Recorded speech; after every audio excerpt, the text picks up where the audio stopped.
Hello friends, welcome back to my channel. আমি সুস্মিতা। তো আজকে আমাদের বাড়িতে কালী পুজো, তো সেটারই ব্লগ নিয়ে আমি আসছি। তো অবশ্যই আমার সাথে থাকো, পাশে থাকো।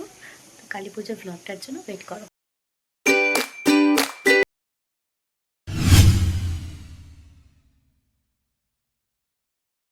তো আমি সকাল সকাল স্নান ধান করে রেডি হয়ে নিয়েছি, পুজোর ঘরে ঢুকবো। তো এইদিকে আমি আস্তে আস্তে সব কিছু রেডি করছিলাম, এইদিকে প্রদীপ আর কুলোটা রেডি করছিলাম।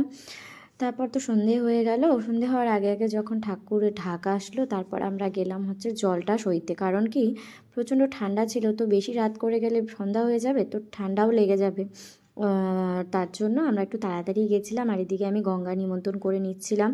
আর আমি তো প্রথমবার করছিলাম, তার জন্য একটু জিজ্ঞেস করে নিচ্ছিলাম, কারণ আমি তো আর অত কিছু জানি না নিয়ম টিয়ম।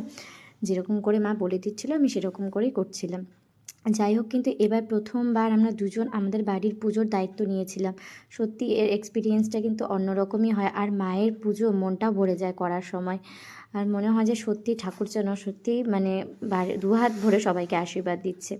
আর এদিকে ওর বাবা স্নান করছে পুকুরে। তো স্নান করে কোনো দিনও অভ্যাস নেই। যাই হোক, তো স্নান ধান সেরে তাড়াতাড়ি পাশের পুকুর থেকে আমরা জল টল নিয়ে চলে এসেছিলাম, কারণ বেশি দূর যাওয়াও যাবে না। আর আমার মেয়েটাও ছোট। আর এদিকে এসে আমরা রেডি করছিলাম। এদিকে কাকিমা ভোগের সব রান্না করছিল, মায়ের ভোগের। আর জানোই তো ভোগের রান্না ব্রাহ্মণ মানুষ দিয়ে করতে হয়, তো উনি ব্রাহ্মণ ছিলেন, তার জন্য উনি করছিলেন। তারপরে তো ঠাকুর নিয়ে আসলো। আর আমাদের পুজোটা না ছাদেই হয় বরাবর, কারণ নিচে তো জায়গা নেই। তাই হোক, মাকে নিয়ে আসার পর আমি মাকে বরণ করে নিলাম। তারপর মাকে মিষ্টিমুখ করালাম, মাকে আদর যত্ন করে তারপর মাকে বলছিলাম, মানে আমার মাকে বলেছিলাম যে মা তুমিও একটু বরণ করে নাও, বাড়ির পুজো বলে কথা, আমি বরণ করব, তুমি করবে না, সেটা কেমন লাগে? তুমিও তো ওনারই সন্তান, তোমাকেও ভালো রাখবে, তুমিও ভালো থাকবে, তুমি একটু বরণ করে নাও। মা না করছিল যে আমি উপোস নেই, আমি করব না। আমি বললাম উপোস নেই তো কী হয়েছে, নিরামিষই তো খেয়েছো, কিছুই হবে না, ঠাকুর কিছুই হবে না, তুমি অসুস্থ, তোমার শরীর ভালো না, ভগবান তো জানে কিছুই হবে না। যাই হোক, শেষমেশ বলার পর মা একটু বরণ করে নিল। যাই হোক, তা আমার বেশ ভালো লাগছিল, কারণ মায়ের শরীরটা তো বেশি ভালো না, কারণ মায়ের একটা বড় অপারেশন হয়েছিল। তারপর যে মানে মা যে কৃপা করেছে মায়ের ওপর, সুস্থ আছে, এটাই অনেক। যাই হোক, এইদিকে কাকিমার ভোগ রান্না শেষ হয়ে গেছে, আর এইদিকে আমার নৈবেদ্য সব রেডি। পূজায় বসবো, এদিকে পুরো সব রেডি করছে, এদিকে আস্তে আস্তে সব নিয়ে যাবে একটা একটা করে। তো সঙ্গে এদিকে এটা হচ্ছে ভরার কুলো, যার এখানে লাগে 1.25 কেজি ধান, সোনার উপর, কাঁচা হলুদ, ইঁদুরের মাটি, সব রেডি করেছিলাম। আর এদিকে ওর বাবা পুজোয় বসে গেছে। আর এদিকে দাদা, উনি হচ্ছে আমাদের ব্রাহ্মণ ঠিকই, কিন্তু উনি কিন্তু আমার জামাইবাবু হয়। যাই হোক, দাদা হওয়াতে সুবিধেই হয়েছে। আর এইদিকে আমরা উপোস ছিলাম যারা, এদিকে উপোস ছিলাম আমি আর আমার এক বোন। আর এদিকে ওর বাবা ছিল আর এক ভাস্তা ছিল। আর মা বাবা এবার উপোস থাকেনি, কারণ বাবার শরীরটাও দেয় না, সারাদিন বাইরে কাজগুলো করতে হয়, আর উপোস থাকলে হয় না। আমার বাবা মায়ের রান্না হচ্ছিল, ঠাকুরের খিচুড়ি রান্না হচ্ছিল,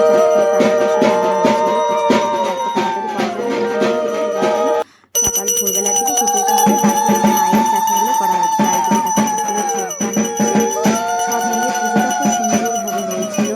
আমিও এবার করলাম প্রথম দুটো মিলে একসাথে, মানে কি বলবো, মনটা প্রাণটা সব জুড়ে গেছে। মাকে একটাই কথা বলবো, যেন মা আশীর্বাদ করো, যেন আমরা এই দুজন মিলে প্রত্যেকবার তোমার পুজোটা এভাবে করতে পারি। তুমি আশীর্বাদ করো, আর বছর বছর আমাদের বাড়িতে এসো, এটাই চাই। সবাইকে তুমি ভালো রেখো, আর সবাইকে তুমি ভালো রেখো, আর সবাইকে তুমি ভালো রেখো মা, এটাই চাইছিলাম, আর কিছু না। যাই হোক, এদিকে ঠাকুরের ছিল, কিন্তু চলে আসছে ঘুমের একদম করার পরে। তারপরে দেখো দাদু আর নাতনির নাচ। যাই হোক, এটার পরে কিন্তু ওর প্রচণ্ড ঠান্ডা লেগে গেছিলো, মানে সেদিন আমি ওকে ভালো করে কেয়ার করতে পারিনি। মা করেছিল ঠিকই, কিন্তু তো মার কথা শুনবে না।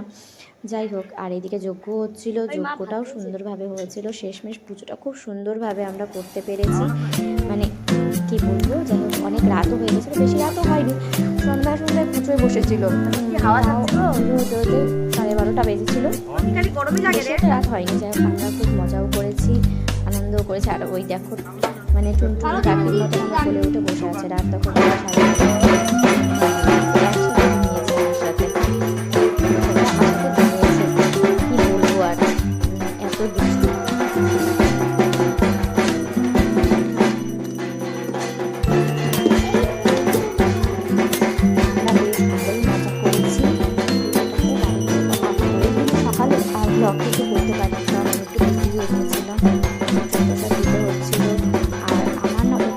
পরের দিনে শরীরটা চলে না, মানে অনেক টায়ার্ড হয়ে যায়। শরীরটা দেখা যায় কোনো কিছু করতে গিয়েছিল, ছাদে পুজো হয়েছিল, ঠাকুরঘরটা তার নিচে, যার জন্য অসুবিধা হয়েছে, আমার আর শরীর দেয় না। যাই হোক, পরের দিনের ব্লগটা আমি তোমাদের সাথে করতে পারি।